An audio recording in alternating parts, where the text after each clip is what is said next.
Žiariace more. Božie slovo hovorí, Ježiš je odblesk jeho, čiže Božej slávy a obraz jeho podstaty.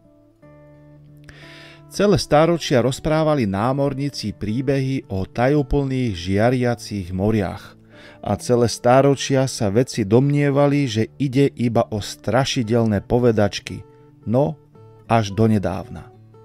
V roku 1995, keď sa loď Lima plavila Indickým oceánom v blízkosti Somálska, námorníci sa z nenazdajky ocitli v žiariacich vodách.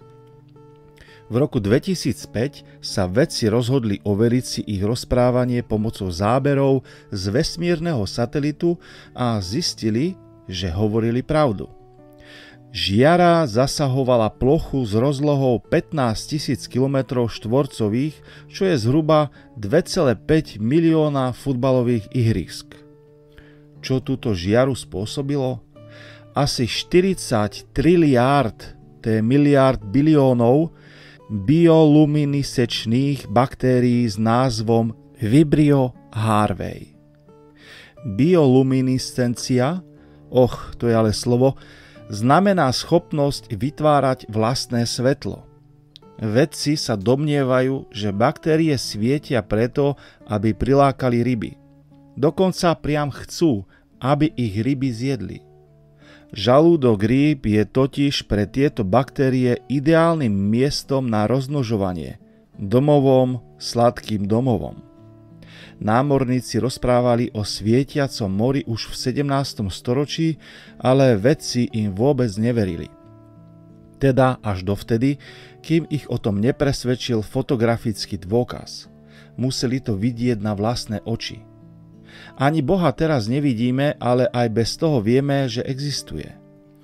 Vidíme totiž všetko to svetlo a lásku, ktorú do sveta vlial prostredníctvom Ježiša. Vidíme, ako iným pomáhal, ako otváral náruč deťom a ako aj dnes miluje tých najnepríjemnejších ľudí. Keď iným pomáhame, sme voči nim otvorení a milujeme ich, prinášame do tohto temného sveta kúsok nebeského svetla. Bože, ďakujem Ti za Ježiša, za to, ako mi pomáha pochopiť, aký v skutočnosti si. Amen.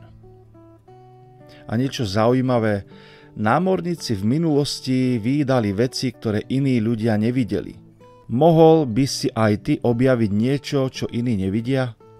Vezmi si zväčšovacie sklo a vyber sa na dobrodružný prieskum do záhrady alebo parku alebo do lesa. Najprv sa nezabudni opýtať ale rodičov.